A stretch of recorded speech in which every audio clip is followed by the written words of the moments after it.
जय श्री राम दोस्तों। मैं कल्याण भगत स्वागत करता हूं आपका अम्बे कल्याण चैनल पर।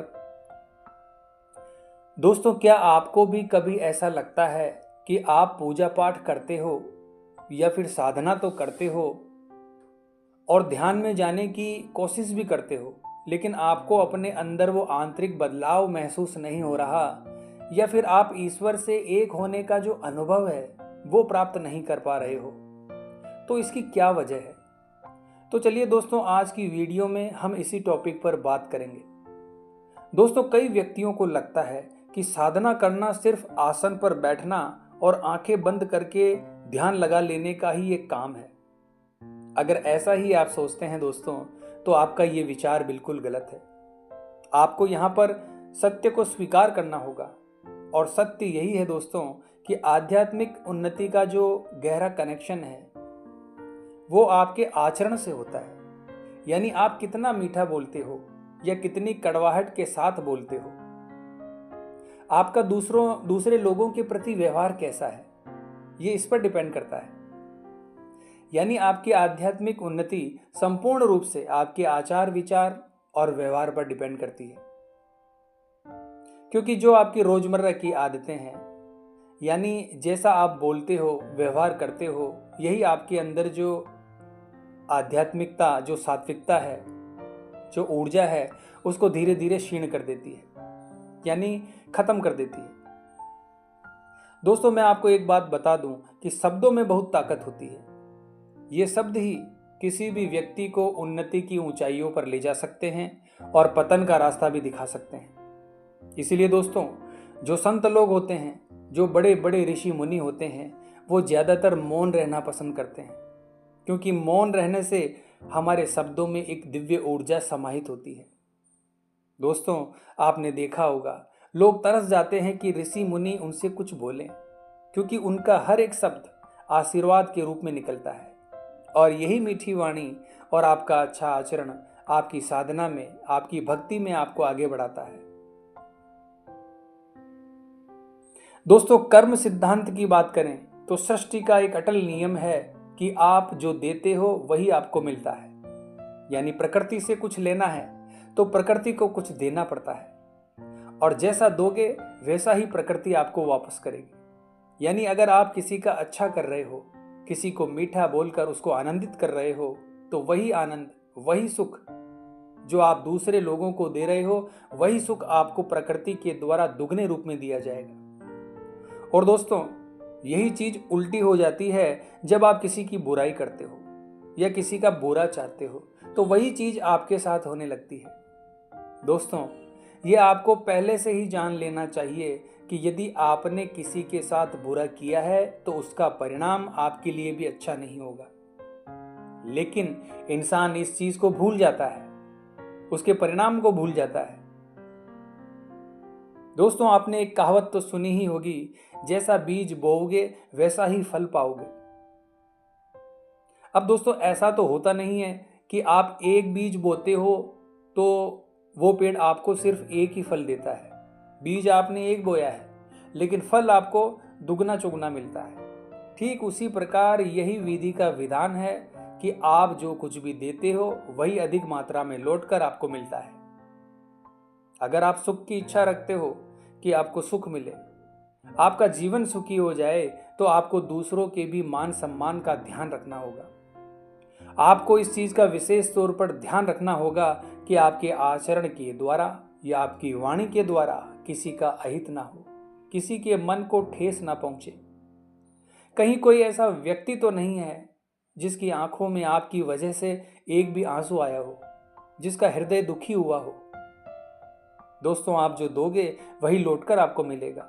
ये चीज आप गांठ बांध लो। ये सृष्टि का नियम है और इसमें बदलाव नहीं हो सकता। दोस्तों, आप ही बताइए कि आप में से कितने लोग हैं जिन्होंने इस प्रकृति के नियम का आनंद लिया है। आपने देखा होगा, आपकी वजह से अगर किसी के चेहरे पर थोड़ी सी भी हंसी या खुशी आती है, तो आपने देखा होगा आपका पूरा दिन खुशी से बीतता है। आप रात में लेटते हो तो आपके अंदर आपको एक आनंद की अनुभूति होती है। आप सोचते हो कि हाँ, आज आपने कुछ अच्छा किया है, आज आपको बहुत शांति मिल रही है उस एक अच्छे काम की वजह से। दोस्तों, उस आनंद का कोई मोल नहीं हो सकता, उसकी कोई कीमत नहीं हो सकती। दोस्तों, आप ही इस चीज पर विचार करो कि जो आप किसी को खुशी दे रहे हो, वही खुशी आपको आनंद के रूप में मिल रही है। ये शक्ति होती है आपके मीठे बोल में, आपके अच्छे आचरण में। आप जो करते हो वही चीज आपको यूनिवर्स के थ्रू अट्रैक्ट होकर मिलती है। दोस्तों, आप लाख पूजा पाठ कर लो, आप बहुत सात्विक रहते हो, आप साधना कर रहे हो। दोस्तों, मैंने देखा है कि लोग 4-4, 5-5 घंटे साधना करते हैं और वो भी बिना कुछ खाए पिए। लेकिन दोस्तों, ऐसी पूजा पाठ से, ऐसी साधना से क्या फायदा है कि जैसे ही आप साधना से उठे और आपने किसी अन्य व्यक्ति से बहसबाजी शुरू कर दी, आप उस व्यक्ति को बुरा बोलने लगे, कटु वचन बोलने लगे, तो क्या फायदा है दोस्तों ऐसी साधना का। थोड़ी देर पहले आपने शांति पाने की कोशिश की और आपको शांति मिली भी, क्योंकि आपका सारा ध्यान पूजा पाठ और साधना में था। पर क्या फायदा इन सब चीजों का। दोस्तों, आप इस बात को बहुत अच्छे से समझने की कोशिश करना कि जो शांति आपने उस साधना से पाई थी, वो एक क्षण में नष्ट हो गई, क्योंकि आप उसकी ऊर्जा को खुद ही नष्ट कर रहे हो। दोस्तों, आप मौन रहने का मतलब ही नहीं समझ रहे हो। आपके अपने शब्दों की ताकत का आपको अंदाजा ही नहीं है। आप किसी को भी कुछ भी बोल रहे हो, आप अपनी सात्विकता को खुद ही खत्म कर रहे हो। वहीं दूसरी तरफ मान लीजिए कोई नास्तिक व्यक्ति है, वो ईश्वर में विश्वास नहीं करता, पर भगवान के आगे कभी भी सिर नहीं झुकाता और ना ही हाथ जोड़ता है, लेकिन उसकी बोली, उसका आचरण अच्छा है, उसके हृदय में कोमलता है, तो जाने अनजाने में वो जगत का कल्याण कर रहा है, क्योंकि उसका आचरण, उसके शब्द अच्छे हैं। वो दूसरों को अपने व्यवहार और आचरण से खुश करता है। ऐसा करके वो इंसान भी आनंद का अनुभव कर रहा है और दूसरों को भी आनंदित कर रहा है। दोस्तों, ईश्वर ने कर्म का विधान बनाया है, आप कर्म के द्वारा भी ईश्वर तक पहुंच सकते हो। तो मेरे कहने का मतलब यहाँ पर सिर्फ इतना है दोस्तों, कि आप किसी भी प्रकार की साधना या पूजा पाठ क्यों ना कर रहे हो, किसी भी प्रकार से आप अपने आप को शांति या ईश्वर के समीप ले जाने का प्रयास क्यों ना कर रहे हो, वो प्रयास और साधना आपकी जब तक असफल है, तब तक आपका आचरण शुद्ध और वाणी मीठी नहीं होती। क्योंकि प्रत्येक जीव जंतु प्राणी मात्र पर कर्म का सिद्धांत लागू है, कर्म का विधान अटल है। बिना अच्छा कर्म किए आपको आनंद मिल ही नहीं सकता।